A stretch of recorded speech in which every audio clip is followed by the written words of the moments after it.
So this is my way of making sourdough bread and for feeding the sourdough starter. This guy is about almost 2 weeks since I fed it, so it's been in the fridge. It looks good. It can go longer. These things can, if it's healthy, it can go a while longer. But it is overdue and I need bread, so today I'm going to show you how I do it. I'm not saying it's the right way. I'm not saying other ways are wrong. It's just the way I do it. So, kitchen scale, very important. Get one that's accurate and consistent. If you put something on it and it reads different every time, get rid of it. So, I have a pretty big starter. It's usually about 180 grams of starter in mine. I keep it pretty big because I do use a lot in mine. I scrape off the top layer until I get to the nice open bubbly looking stuff down in there. And I scoop out 100 grams from the bottom.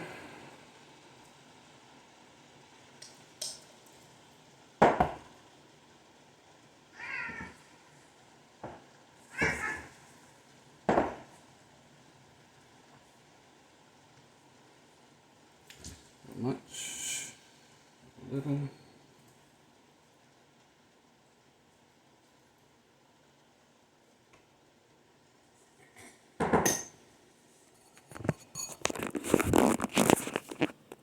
Grams. It does not have to be super exact.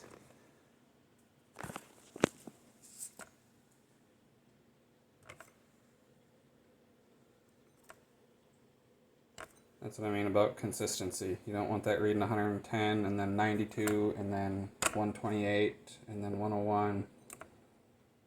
My last scale did that and it was really frustrating.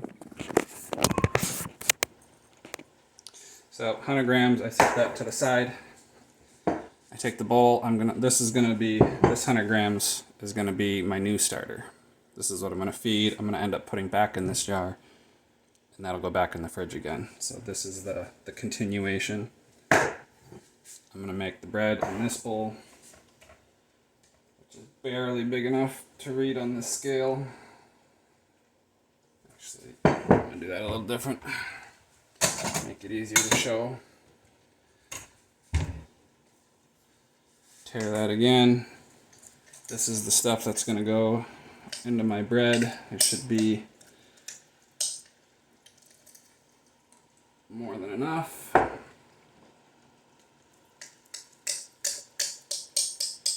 said there's 180 at the beginning, but I meant there's 180 left over usually, so I guess a total of 280 is what mine usually has. So I'm going to just empty the rest of this out. Scrape it all off the side, the bottom, as much of it out as I can.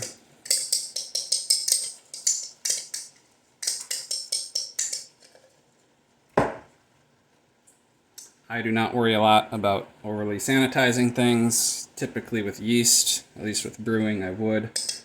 With baking, keep everything clean, you know, but I don't sanitize my utensils.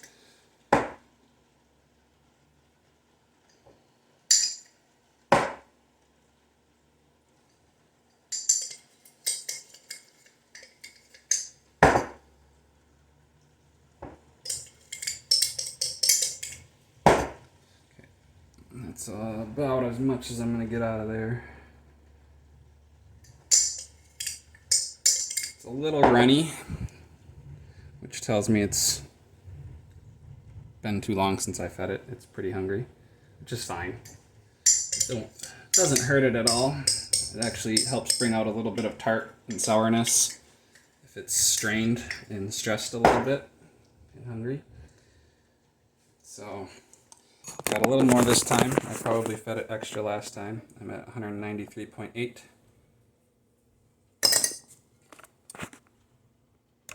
Taking 100 grams out doesn't matter. What's important, it doesn't matter much. What's important is you know how much it is, because you're going to add the exact same amount of water and the exact same amount of flour. 93.8. 93.8. Yeah, see, this is a nice scale. I love this scale. And we're going to wash this out. It's better if you have a second one. I like using this one, and it's my only one.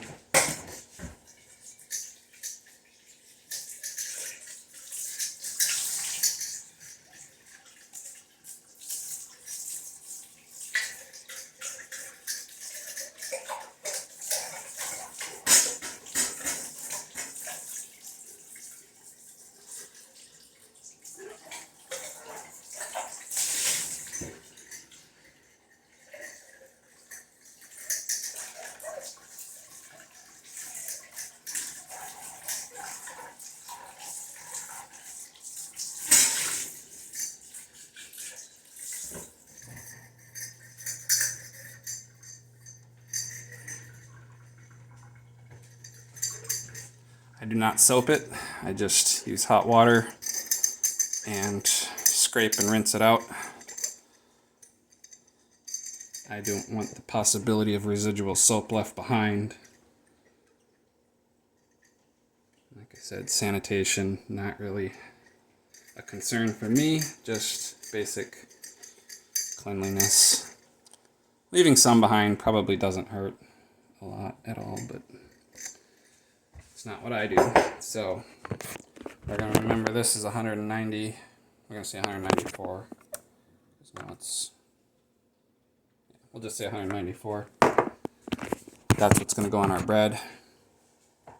We're back to the starter. I take 100 grams of hot water.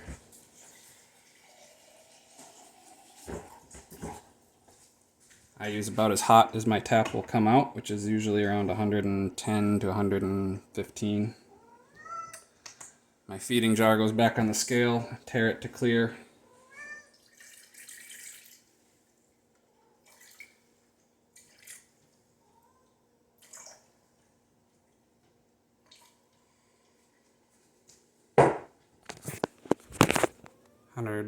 Close enough.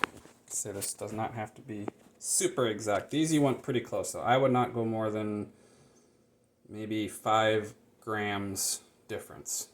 So if you have 100 grams of starter, keep it between 95 to 105. Probably less than that even. Just a couple grams. I try to keep them. I'm a little bit picky though. Then that starter goes in the water. 100 grams of starter into the 100 grams of water.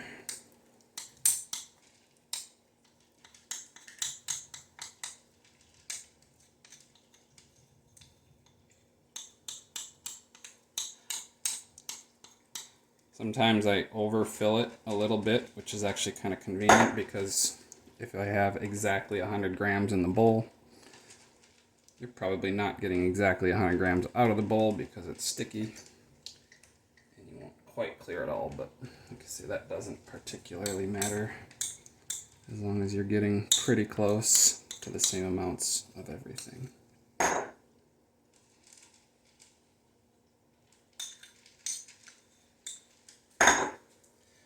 And here you can see I'm off 3 grams. That should read, or 4 grams almost. That should be reading almost 201. So I'm going to take a little out of my bread one. There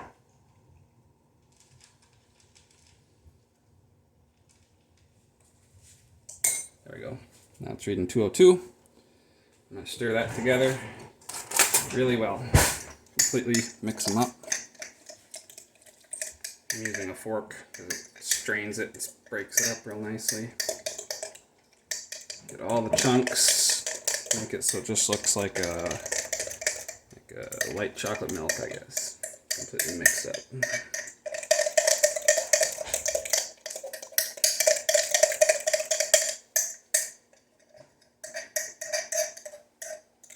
Clean off the side here. I don't like the outside getting dirty.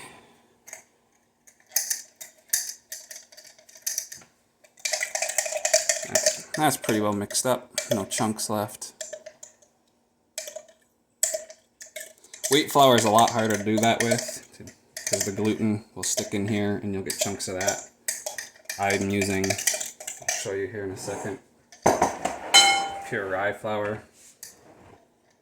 This can go back on the scale. I'm going to tear that.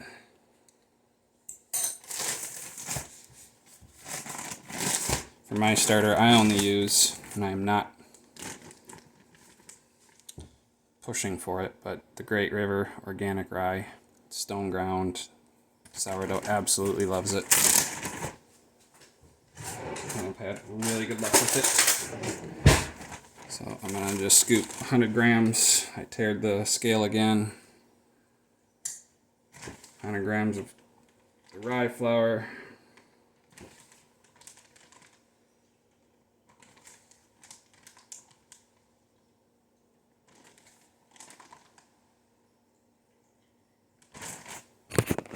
About like such.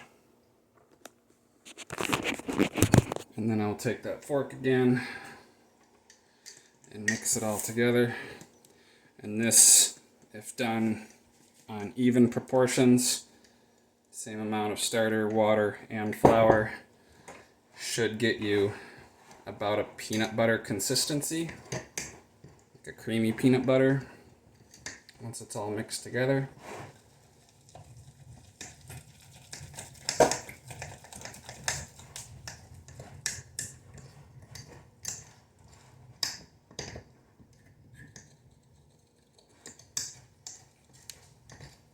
Try to scrape as much of the flour and starter off the side as I can, just to make it easier to clean next time I feed.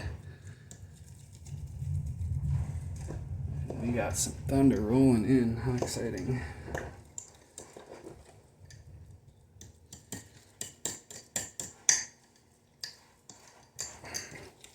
Yeah, about like that. Make sure to scrape the bottom, get it all around edges so you don't have chunks of unmixed flour or starter.